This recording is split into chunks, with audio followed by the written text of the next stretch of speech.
Rinso, R-I-N-S-O, Soapy Rich Rinso presents Boston Blackie, starring Chester Morris.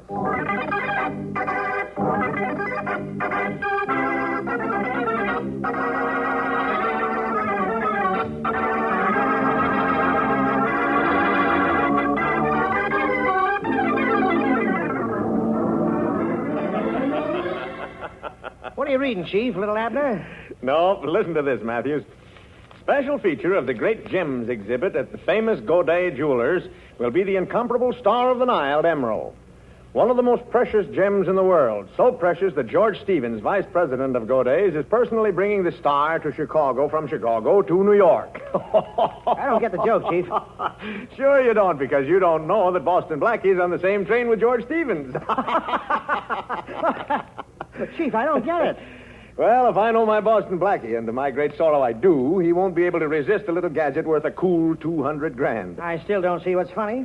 Besides, Blackie hasn't gone after sparklers in a long time. I know that, but I also know one thing that sparkles that's right up Blackie's alley. What's that? Dames. Sure, Chief, but the Star of the Nile ain't a dame. Yeah, but Helen Crew is. Helen Carew? Yeah, something's bound to happen on a train when it's carrying those three. George Stevens, Helen Carew, and Boston Blackie.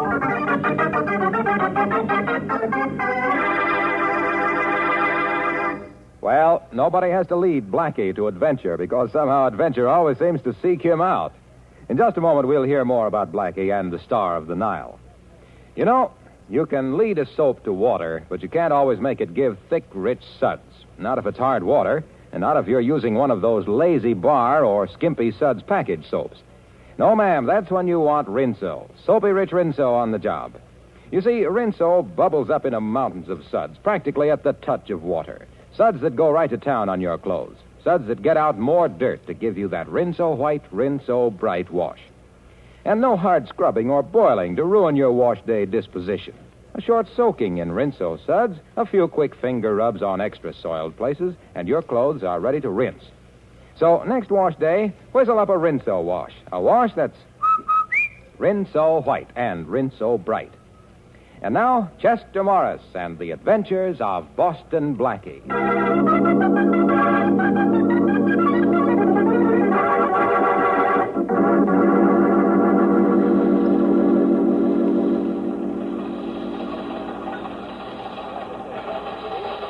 It's obvious that an international bank should be established for reconstruction.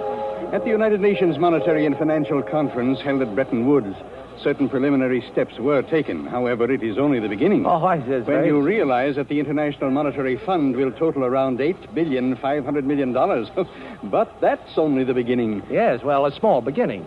You know, I get kind of mixed up when I start counting over 850. Oh, young man, we'll all have to learn how to count in millions and billions in the post-war world. Well, that's very interesting. Oh, here you are, Stuart. I'd like some dessert. Can you take this seat, miss? Oh, thank you. Never mind the dessert, Stuart. Well, I'm finished. Wouldn't you rather have this chair by the window? Thank you. And good day to you, young man. Thanks for your company. Well, thanks to you for the tip on the international monetary situation.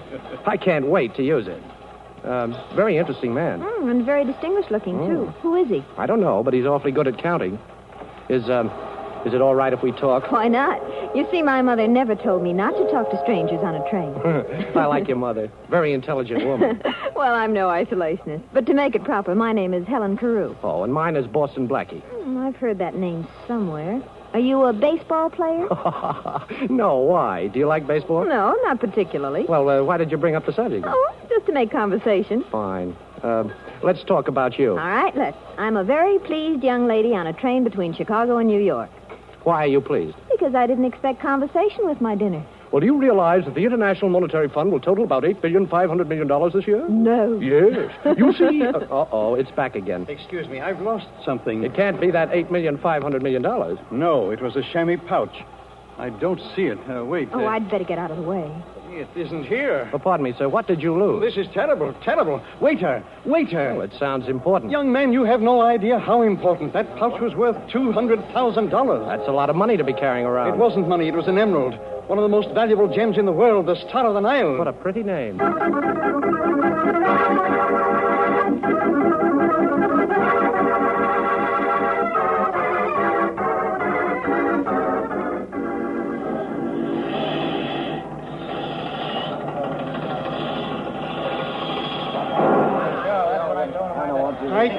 Inspector, I've been robbed. It was sometime during the dinner hour. The Star of the Nile is missing. Okay, Mr. Stevens, I got that much from the telegram the conductor sent. Now, we'll search every passenger on the train if we have to, so calm down. Now, you say you thought you left it in the diner. Were you alone? No, a young man joined me for dinner, and then later, just before I left, a young lady was seated at our table. Mm-hmm. Friends of yours? Oh, no, just the people one meets on a train. Now, this young man, what was he like? Well, he was a clean-cut-looking chap with dark hair, a good build, nice smile. I'm not a bit surprised. And the young lady? Oh, quite attractive. As a matter of fact, the young man seemed rather taken with her. Well, Mr. Stevens, I don't think you have to worry about your Star of the Nile. I might even say the situation is well in hand. Matthew should be here any moment now with the man we're looking for.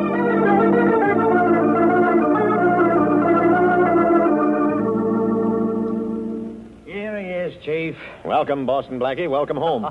Your new home. As a matter of fact, I've prepared a special escort to take you there. Well, now, how thoughtful, Inspector. But where's the brass band? All right, come off it, Blackie. Where's the emerald? This is a great shock to me, young man. Well, it's no shock to me, sir. I know my Faraday. He never fails. He never fails to be dead wrong. I'm sorry to disappoint you, Blackie. But you were in the diner with Mr. Stevens when the emerald disappeared. Mr. Stevens? I didn't even know that was his name. Oh, now, Blackie, as if you didn't know that Mr. Stevens was vice president of Goday's and that he was carrying the Star of the Nile to New York. As if you didn't read the papers. Of course I read the papers, Inspector, but I was a little more interested in the fact that we'd just taken Cannes and Saipan. Okay. Now, you can tell me all about that at headquarters. Come on, Blackie. Now, look, Faraday, do you mind if I talk this over with Mr. Stevens? Whatever you have to say, you stay at headquarters. Come on. I'll be in touch with you, Inspector. Thanks again. Mm-hmm. Now, about that brass band, Blackie, I'll arrange to have one when we send you up the river. Oh, are you leaving, Mr. Blackie? Oh, yes. Yes, my Uncle Faraday always brings the town car to meet me. Uncle Faraday, my aunt. Well, your Uncle Faraday must have a lot of influence. I wonder when the police are going to let the rest of us off the train. Well, Miss Carew, I'll see if I can use my influence. You see, he happens to be the police. Oh, Uncle, meet Miss Carew. How do you do, Mr. Pleased Faraday? to meet you. I hope this fellow hasn't taken you in, too. Oh, no, Mr. Faraday. On the contrary, he's been very nice to me. Thank you. Yeah, that's Blackie. Well, you might as well know, Miss Carew. He's being charged with the theft of the Star of the Nile. But that's impossible. Impossible? What do you mean, Miss Carew? Well, I was at the table when Mr. Stevens discovered his loss, and I'm sure that Mr. Blackie had nothing whatever to do with it. You haven't known him as long as I have, Miss Carew. You mean to tell me that Boston Blackie didn't do it? That's exactly what I mean. Well, thanks, Miss Carew, for telling the inspector something that he should have known. He usually goes the long way around. You helped him find the shortcut. Oh, you haven't gone yet, Inspector. No, I'm afraid we'll have to begin all over again, Mr. Stevens. What do you mean? Well, Miss Carew here has a strong alibi for Blackie, and I'm still looking for a loophole, but under the circumstances, I'm afraid I can't hold him. But you're going to do something about it, aren't you, Inspector? Well, after all, you were sure that the emerald must still be on the train. Well, that's right, Mr. Stevens, it is. That's what I tried to tell you before the inspector shut me up. Oh, so you know. Well, come on, Blackie, where is it? I didn't say I knew where. Mr. Stevens, you're rather absent-minded, aren't you? Absent-minded? Why, no. Well, perhaps I'm jumping to conclusions, but, of course, if you'll remember, you left the diner without paying your bill. I did? Oh, not that I minded buying your dinner, Mr. Stevens, but it occurred to me that if you were absent-minded enough to forget your dinner check, you also might have forgotten something else. How could I forget the Star of the Nile? I put it in my vest pocket just before I went into the diner. Oh, are you sure you put it in your vest pocket, Mr. Stevens? Yes. Well, then the whole thing's solved. Oh. You know, all during dinner, I was envying you, Mr. Stevens. I really was. You looked so cool and comfortable in that sports jacket you were wearing, and you weren't wearing a vest, Mr. Stevens. I wasn't? Well, that's absurd. Now, wait a minute. Oh, what's going on here? Vests, sports jackets. Come on, Blackie. Don't you remember, Mr. Stevens? Let me think. I lay down to take a nap just before dinner. Yeah. I got up and dressed and... By George, you're right. Oh. The emerald must be in the vest that I packed in my suitcase.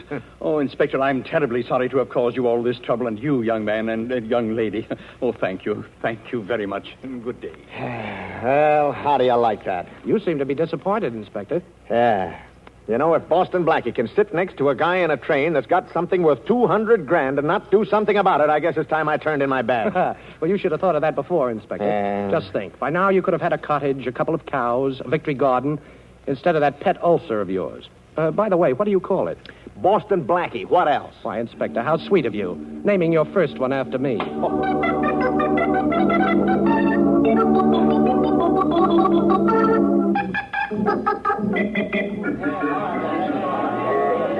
Taxi. Oh, Miss Carew, I've been looking for you. Here's a cab coming up now. May I drop you someplace? Thanks. Where to, Miss Carew? The Middleton, please. Okay, driver, 48th Street off Lexington. You don't miss a thing, do you, Mr. Blackie? Well, I have a great appreciation for beautiful things. Oh, then you must have seen the Star of the Nile. Star of the Nile? Mm-hmm. I was talking about beautiful things. Such as, well, the dessert I had for dinner last night. Oh, I was just marveling at how clever you were, helping Mr. Stevens to find his emerald. Well, it isn't hard to find something that was never lost, Miss Carew. And, incidentally, thanks for putting in a good word for me with the inspector. Oh, don't mention it. By the way, I'll bet there's another thing your mother forgot to warn you about. Oh? Accepting dinner invitations from a young man in a taxi cab.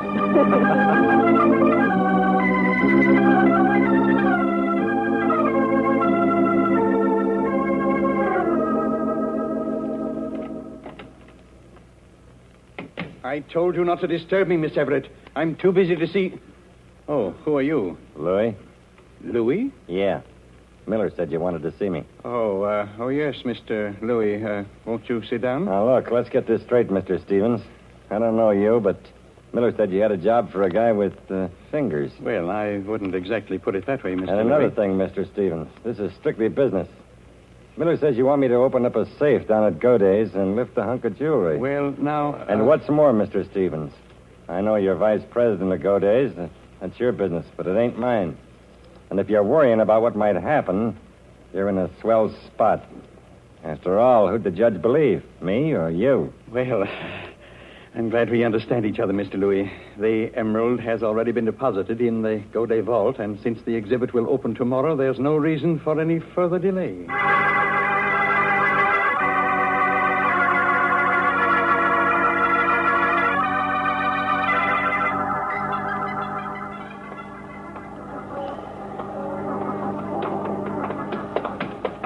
Hey, Blackie. Did you hear me calling you? Well, vaguely. To be honest with you, Shorty, I had my mind on somebody else. Well, boss, I just heard something I thought you'd be interested in. Yeah? You know, you were telling me about that emerald mixed up on the train? Yeah? Well, I just got a tip, see? Somebody's going to crack the Goday safe for that emerald. When? Midnight. How straight was this tip, Shorty? A very reliable tip, boss. Fingers told me. Fingers? Oh, that's too big a job for him. He's only got 10. Well, that's what the man said. He said that. That small-time safecracker. I guess I'd better go down and help him out. But before business, pleasure.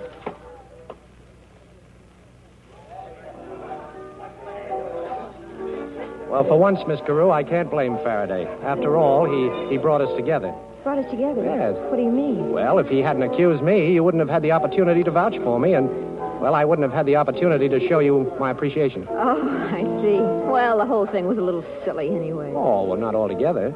Faraday has the memory of an elephant and the persistence of a little beaver. And looks like both of them.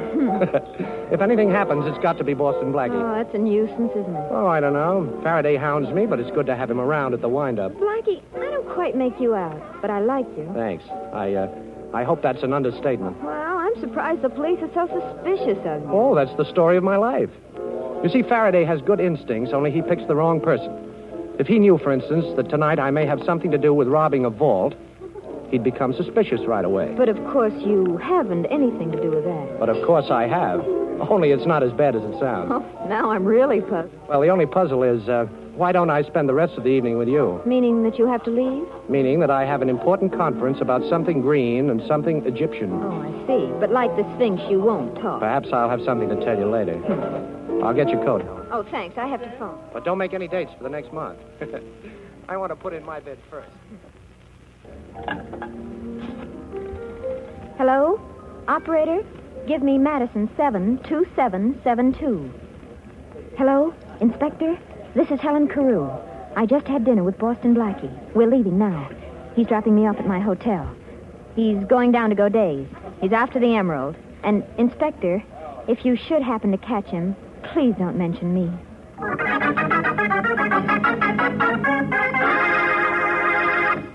The flowers that bloom in the summer have nothing on your pretty cotton washable dresses, ladies, not when it comes to eye-filling loveliness. And say, you were particular to pick out just the dresses you wanted, weren't you?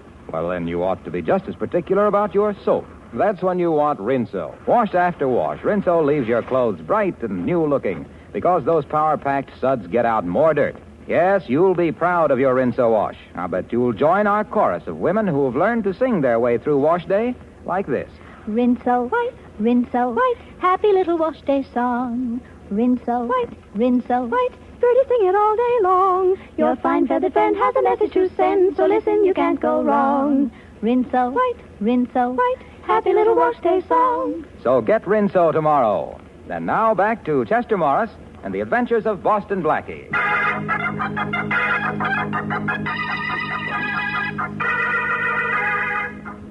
Boston Blackie, unaware that Helen Carew has tipped off Inspector Faraday as to his destination, is en route to Godet's Jewelers to try to prevent the robbery of the vault there and to discover who is back of the attempt to steal the famous Star of the Nile emerald. It is midnight at the Godet Vault. It's no use, Louis. It's one of them new-style vaults. I can't make it out. Well, we got dynamite. I'll have to use it. I don't like a noisy job, but where is it? I left it out in the alley, boss. I'll go get it. Okay, I'm going. Try again, Fingers. Stevens is paying off plenty. Well, I'm nervous. This is a big job, boss. Too big for you, Fingers. Okay, stay where you are. Boston Blackie. That's right. What were you saying about a certain Mr. Stevens? Now, look, Blackie, let's be sensible about this. Well, We're having a little trouble cracking this crib. Yeah. I'll make a bet with you. I'll bet you can't open it. Are you kidding, Fingers? I'll make a good bet. All right. So it'll pay you to try. Well, I'll make a bet with you. Not the kind of a bet that'll pay you in money, but it might save a few years of your life. Huh? Yeah, all you have to do is talk. Yeah, we'll talk, Blackie. And drop your rod first. Oh, so you got a little playmate. Okay, take your gun away from my back. Get it, Louis. I get it. You know, Blackie, this is a happy coincidence. As I said before, we can use you. Only now the bet's off. You're just going to do it. Come on, get those fingers working. And suppose these fingers can't open the vault. And the next time you go to buy gloves, you better look for mittens. Come on, take a good look at the crib. Oh, a beautiful job. You know, Faraday should see me now. Okay.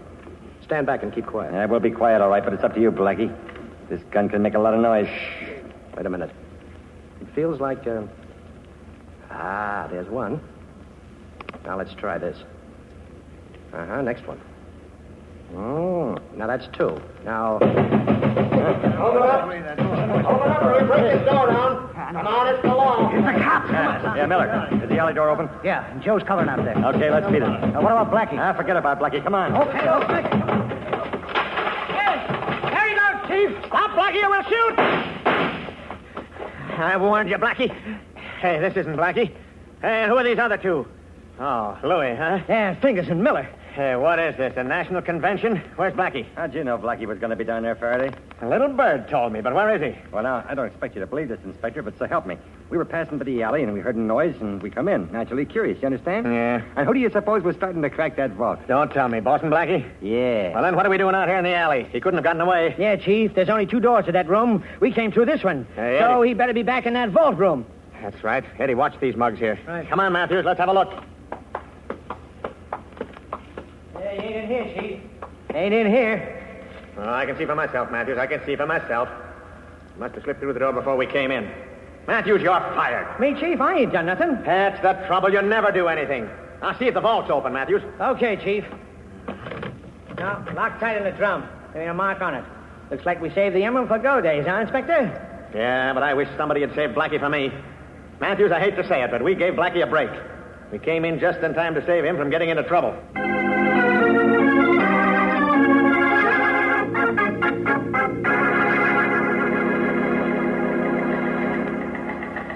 I just wanted to thank you, Inspector, for preventing the robbery last night and catching the thieves. Don't mention it, Mr. Stevens. Tell me, did they have a chance to open the vault? Nope, we were Johnny on the spot. They never even got started. Well, Inspector, I can't thank you enough for the fine job you've done. Fine job. Nothing ever happens. Nobody steals anything. Listen, Mr. Stevens, if somebody should steal that emerald and I catch him, then you can thank me. What burns me up is that Boston Blackie was down there, too, but he got away. Boston Blackie, he got away? Are you sure the vault wasn't opened? Sure, we tried it. It was locked tight. Well, that's fine, but to be on the safe side, I'd better check up. I'll go right down to the vault myself.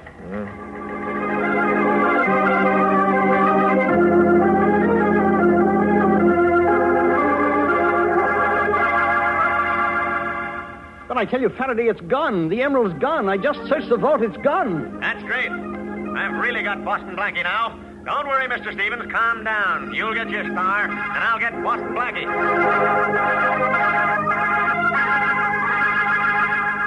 So that's what happened, Helen. Faraday collected 3 mugs, and he didn't seem pleased about it. But, Blackie, how did you get out? Well, while Faraday was rounding up the other mugs, I got the last number of the vault's combination, you see? Mm-hmm. I opened the door and stepped in and then closed it. But you might have been locked in. I was locked in, fortunately, because somebody tried the handle of the vault later. You see, Helen, modern vaults have an anti-hold-up device. What's that? Oh, it's a sort of gimmick that locks the door from the inside. Mm-hmm. Well, I just pushed the lever. After they left, I slipped out through the alley door. What were you after, Blackie? I told you before. Something green and something Egyptian. The Star of the Nile emerald, of course. Did you find it in the vault? Yes, Oh, but I didn't take it. I just wanted to make sure it was there. you didn't take it. Blackie, I don't understand you. Now, look, somebody's after the Star of the Nile, and if he gets it, somebody's going to take the rap for it. Could be me, but that's not the point. Nobody's going to take a rap for somebody else while I'm around. You're talking about somebody. Who? I'll find that out. But first, I want to have a talk with Mr. Stevens at his hotel. Perhaps he has an idea. Goodbye, Helen. Next time, I promise you, we won't have any outside interference. Operator, give me Madison 72772. Hello? Helen Carew speaking. Oh, the inspector isn't there? Well, then I want to leave a message. Tell him that Boston Blackie is on his way to the Cavanaugh Hotel to see Mr. Stevens. I can't wait for the inspector to call back, so tell him I'm going to see Stevens, too, right now. But try to get the inspector there as quickly as you can.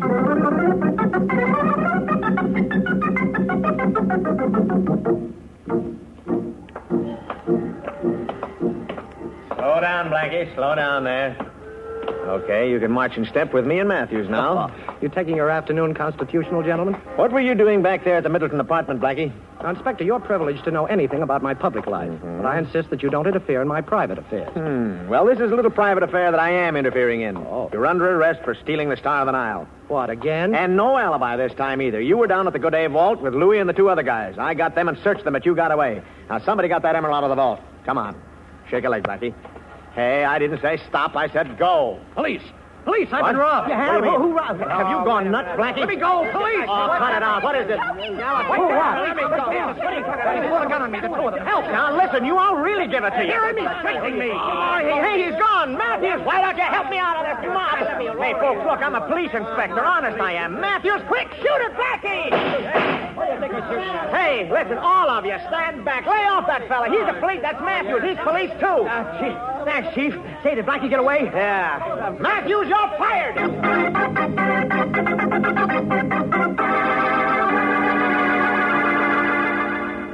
But I was sure he was coming here, Mr. Stevens. Miss Carew, why should Mr. Blackie come to see me at my hotel? Besides, I'm confident that by this time Inspector Faraday has made sure that the young man is no longer a free agent. Perhaps, yes, perhaps you're right. But, well, I'm not sure the inspector is right in what he's doing. Oh, now, Miss Carew, it's quite obvious that you have an attachment for Mr. Blackie, and if the police have taken him, I won't have to worry about the Star of the Nile any longer. The police haven't taken me, Mr. Stevens. Boston Blackie. And incidentally, if I knew how much the Star of the Nile would be worth to you, I might listen to reason. Blackie. Hello, Miss Carew. I rather expected you'd be here, too. I wouldn't try to phone Mr. Stevens.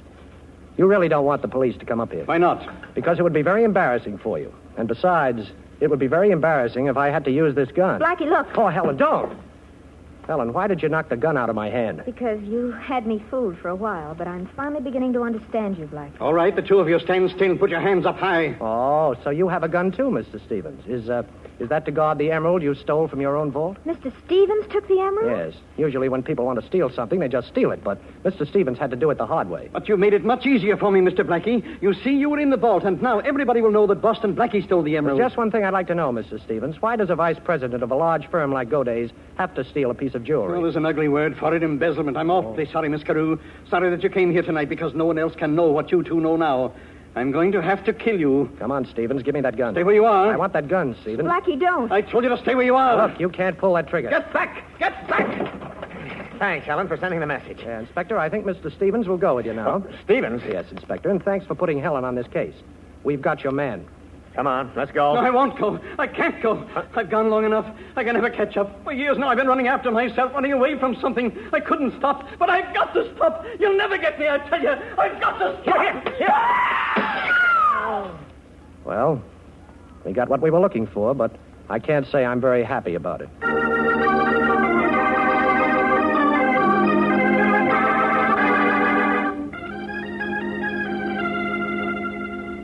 Well, Faraday, this time I've really got to thank you. Don't kid me, Blackie. No, on the level. You saved my life. You know, it's the first time in 10 years that I've been scared. Really? Well, you know, Stevens might have pulled that trigger. No such luck. Oh, very funny. Yes, he'd have shot Helen and me if you hadn't knocked on the door. He had only one other way out, Faraday, and because you came in, he took that way. Always blaming it on me, huh? Now, look, Inspector, won't you miss me a teeny little bit? Does a guy miss a headache? You know, Helen, you really had me fooled. But let me give you a tip. The next time you call Madison 72772, you better be inside a telephone booth. What? Remember when we were out for dinner the first time? Yeah. Well, I went to get your coat, and as I was leaving, I heard you ask the operator for Madison 72772. My private number. Sure. Only a few people know that number, and I'm proud to be one of them. So you knew I was working for the inspector? Sure, but that didn't matter. You already had your hooks in me, and I couldn't get loose. Well, perhaps now you'd like me to unhook you? Oh, honey, with you, anything goes. By hook or by crook.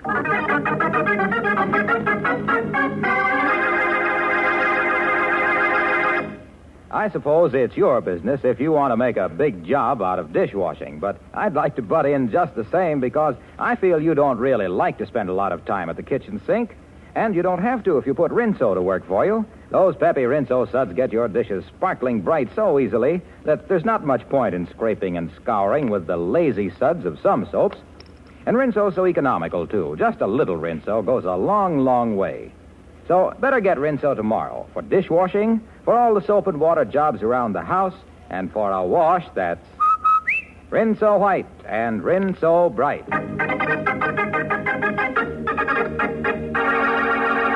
And now a glimpse at next week's adventure of Boston Blackie. Here it goes. What a crack-up. Them plainclothes cops in that car ain't never going to interrupt another one of our hijack jobs. Plainclothes cops. Them ain't no cops. The driver of the car that just wrapped around a telephone pole is Boston Blackie.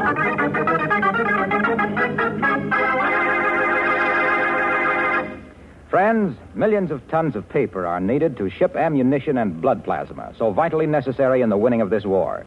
Do your share to see that our boys get the material they need. Save paper. The need is terribly urgent.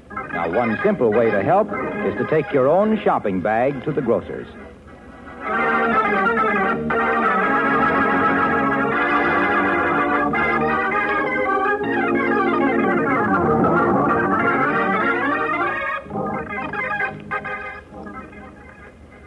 Be sure to listen in at this same time next week for another exciting adventure with Boston Blackie. You can see Chester Morris as Boston Blackie on the screen at your favorite movie theater. Boston Blackie's latest Columbia picture is One Mysterious Night, soon to be released. Richard Lane appears as Inspector Faraday. Music by Charles Cornell. This is Harlow Wilcox saying good night for Boston Blackie, brought to you by the makers of Rinso, the soap that gets clothes.